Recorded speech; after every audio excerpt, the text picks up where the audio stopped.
Good afternoon and welcome to another episode of Beyond the Food Lines. I'm your host, Julie Watson. Today we seek to answer questions related to a video of a beef processing plant that has been circulating on social media. With us, we have our guest, a food analyst, Shanna K. Johnson, food and beverage manager, Cheyenne Bloomfield, purchasing officer, Enika Bryan, and our food product developer, Tishika Nemhard. Alright? So, Ms. Nemhard, we know there are some major factors that affect functional errors in a beef processing plant. What are some of those major factors? Alright, so two of those major factors would be sanitization and storage. Sanitization, as it relates to the equipment that we have in our facility, we realize that there are some big equipment and we have to pay attention to how we sanitize them and keep them clean, because if we don't do a proper sanitization, we'll have bacteria building up, and that can cause health hazards for our customers. A very common one that we know is mad cow disease. As it relates to storage, we will have issues as it relates to the quality of products that we give our customer, because if it's not packaged and stored properly, the quality of the product that the customer gets would not be like what they want. So if we are not giving the quality product, we can have a bad reputation for the business, because one customer can spoil, one word from a customer can spoil the entire reputation of the business. So we have to ensure that we're getting positive feedback from the persons that we are serving.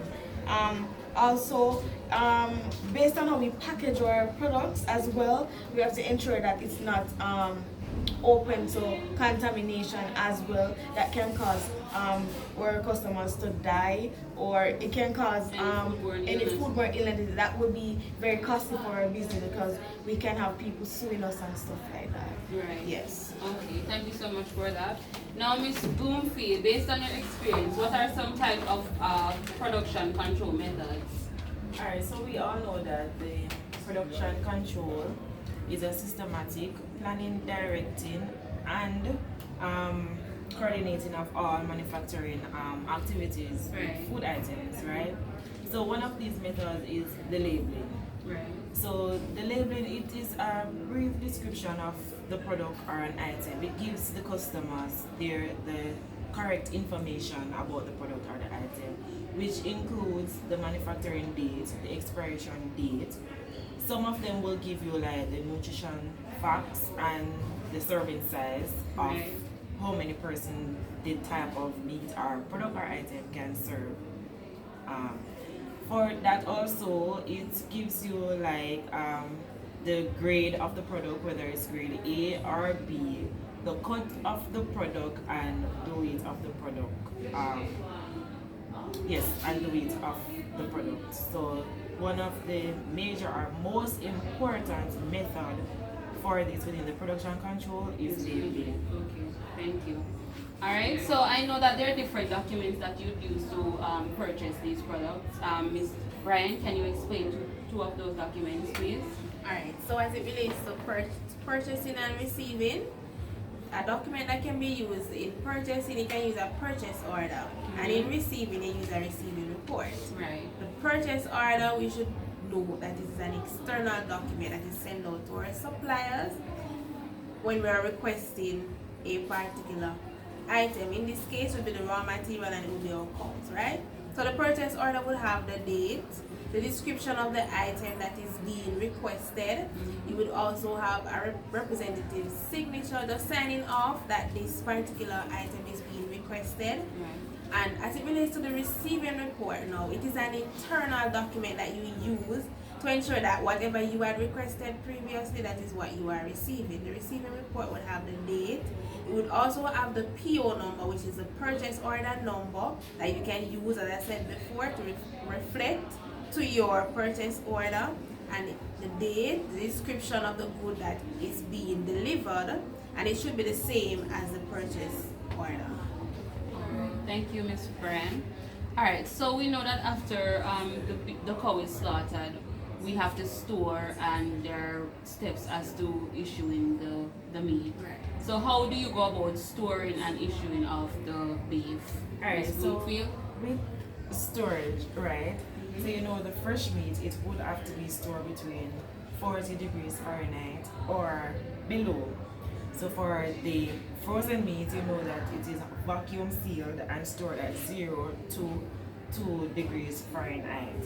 So for issuing, we know that with the issuing of the meat, we know that when dispatched, the frozen or the fresh meat, it is stored in a refrigerated chiller or chuck at the same temperature as the fresh meat. Yes. All right, thank you. Okay, so now, how do you maintain work efficiency and safety within the beef plant, Ms. Johnson? Alright, so in food service production, there are important factors to take in consideration. And one of such is the efficient use. Work efficiency. One factor is work efficiency. And work efficiency is a very vital aspect in any organization. In the video, you could see the efficient use of time, in that there were many different machineries that were used to do different parts of the beef processing. Right. So this enables the organization to produce more using minimal resources. Also, another factor to consider is safety within the organization. In the video, we could see the employees properly clothed in their proper gears. You could see them in their hard boots, their rubber gloves, their rubber apron, ear nets, and so forth. And in the beef processing factory, there's a lot of liquid and so forth. So the hard boot will help to prevent slips and falls. One more aspect is that meat is to be stored at the right temperature to prevent microbial growth. So that is another safety aspect. Right.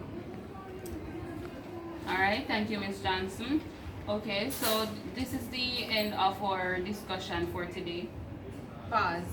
All right, so Ms. Bryan, based on your experience in the food industry, could you tell me what would be a good environmental plan for a beef processing plant? Alright, so it is important that not only that we're producing safe and good products to provide to our consumer, we should also consider the environment. And when you are in the beef processing plant, you have different waste that is being released, because you're producing different type of goods. So you have the raw material, which is a cow, Right. and you would have different waste coming from it. So you have the liquid waste and you have solid waste. Right. So liquid waste would be like the waste water that you use to wash, and you would also have the blood or the bloody water. You should ensure that proper drainage is in place, that this water is transported to the appropriate facility so that it doesn't go into the sea or into the general public itself. Right, which would cause another issue. Right, and it will cause pollution. Right. Right. So as it relates to the solid waste now, like you would have the skin, the heads, the offals, and these are the internal organs, so like the kidney, the liver. These organs or parts of the animal should be properly disposed of. Some of them they are sold, Right. and others you can use them to make other items. Other products. Right, other Yes. products. So it is important to protect, not only provide food for the economy, but you should also protect the environment. Right. All right. So there you have it. Thank you so much, ladies, for coming in and explaining to the public. It was a pleasure having you. So you have it here, folks. I hope this discussion was an informative one. So I want you to join us next week for another edition of Beyond the Food Lines. Do have a good evening.